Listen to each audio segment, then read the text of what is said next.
Super Mario 64 was a Japan release at first and came to America 3 months later. During the localization process, some interesting changes occurred, and in this video, I'll be comparing the two. You'll see the original Japanese with an English translation, followed by the official English translation.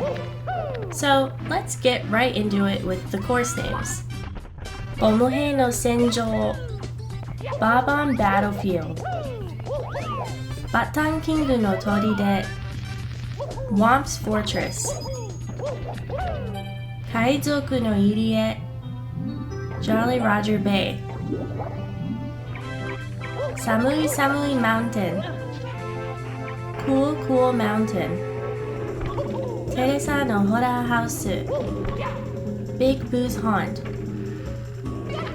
Yami ni Tokeru Doukutsu, Hazy Maze Cave, Fire Bubble Lando, Lethal Lava Land, Achichi Sabaku, Shifting Sandland, Water Lando, Dire Dire Docks, Snowman's Lando, Snowman's Land, Mitsubita City, Wet Dry World, Takai Takai Mountain, Tall Tall Mountain, Chibiteka Island, Tiny Huge Island, Tick-Tock Clock, Tick-Tock Clock, Rainbow Cruise, Rainbow Ride. From the start here, we can see that while many level names are identical, Nintendo of America took some creative liberties when localizing the game. Most level names alliterate in English, which means that each word begins with the same letter. This doesn't happen anywhere in the Japanese version, and thus this is where the vast amount of differences lie.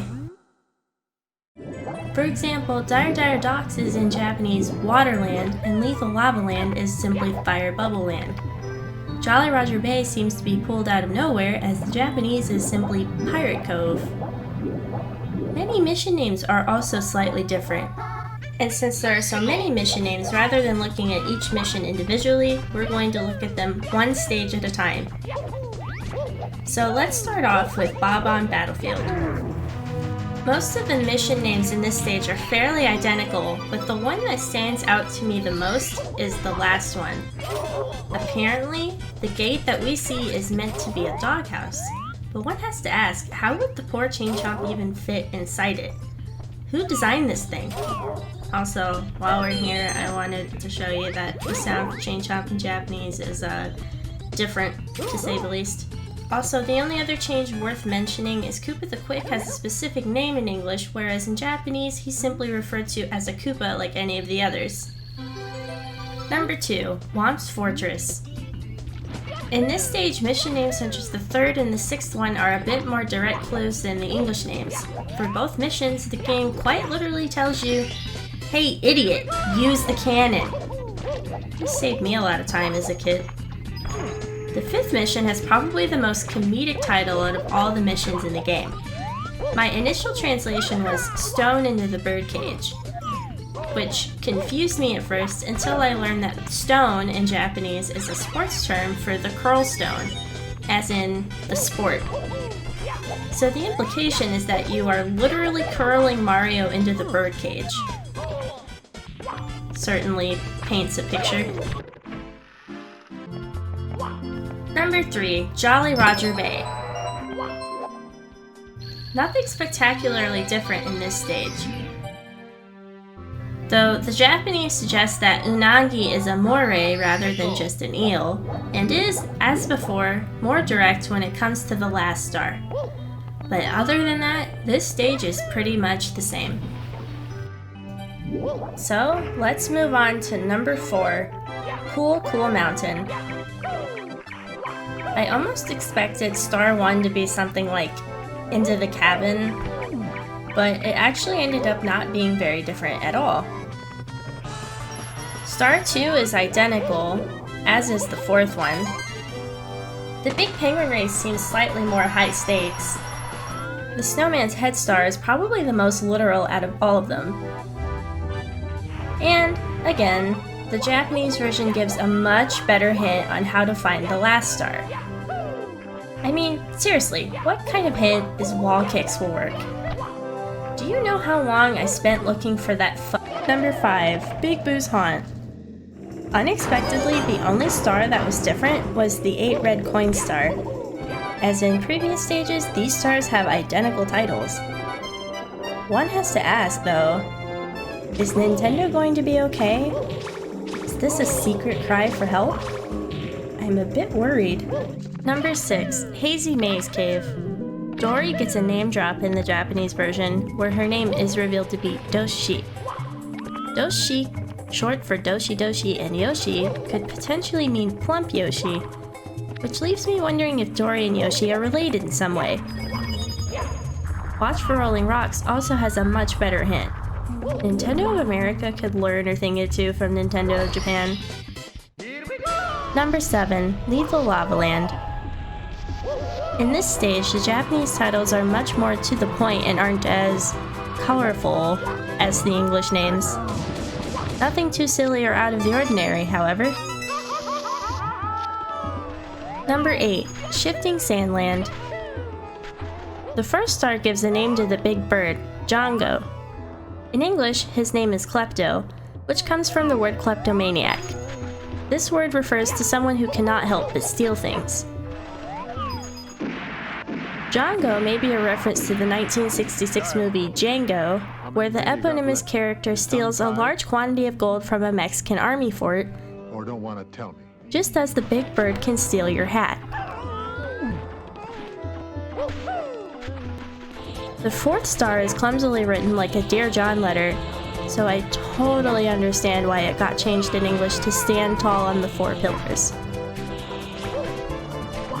Number 9. Dire Dire Docks. We already know that clearing the first star gives you access to Bowser in the Fire Sea.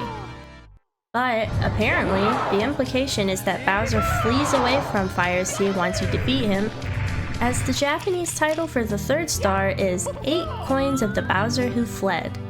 This likely got renamed because, obviously, you can go back into the level without needing to complete Fire Sea first.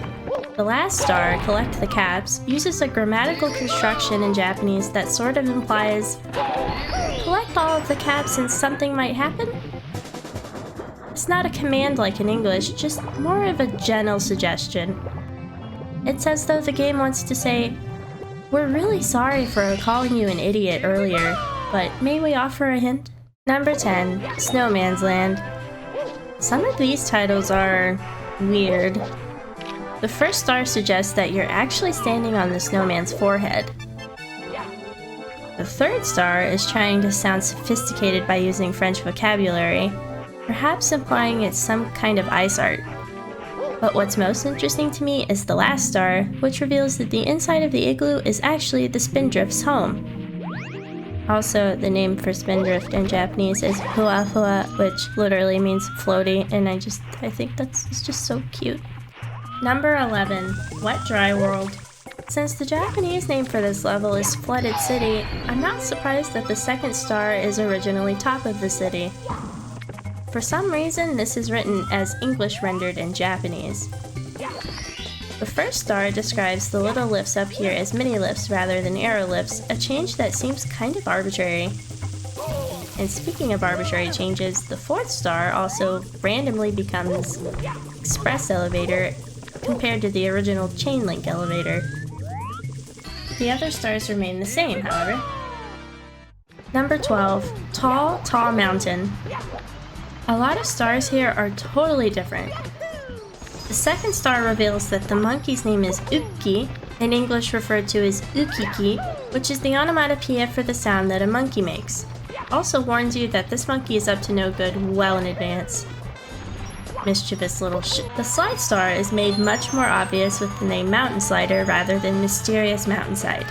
Whoever was naming these stages was a big fan of the word mystery. Again, we get another star that's just a gentle suggestion. Look around from the bridge. But then immediately we're back to being yelled at with "Fly to the lone mushroom in the cannon, you idiot." Number 13. Tiny Huge Island. The first star is much easier to understand since if the piranha plants are giant, that means you need to go to the giant island. The other star names are mostly the same except the last one, which is simply Angry Wiggler. Number 14. Tick-Tock Clock. I think that the first star got mistranslated as the Japanese suggests that something is winding around or potentially being taken everywhere. The idea is that you are intended to climb up the clock to this cage, which takes you literally winding around the whole level in circles to get to it. The next star also has a more literal name, Pendulum Room. The fourth star rhymes in Japanese just like it does in English. Ehen teppen dossen versus Stomp on the Thwomp. I think this is a great detail that successfully translated over. The last star at least would have told you how to stop time. I didn't know that the clock needed to be at 00 or right on the hour for the platforms to stop moving. Pretty unfair if you ask me. Now for the last stage, Rainbow Ride. The first two stars are the same, but the third, fourth, and last stars both have much better hints. The reverse is true for the fifth star, which vaguely refers to it as athletics in the blue sky. I think Tricky Triangles is much better. Now onto the secret stars. I'll do these one at a time. Kichi no kakure slider. The princess's secret slide. Osakana to issho. The Secret Aquarium. Yami no sekai no Koopa. Bowser in the Dark World. Habatake, Ane Suichi e.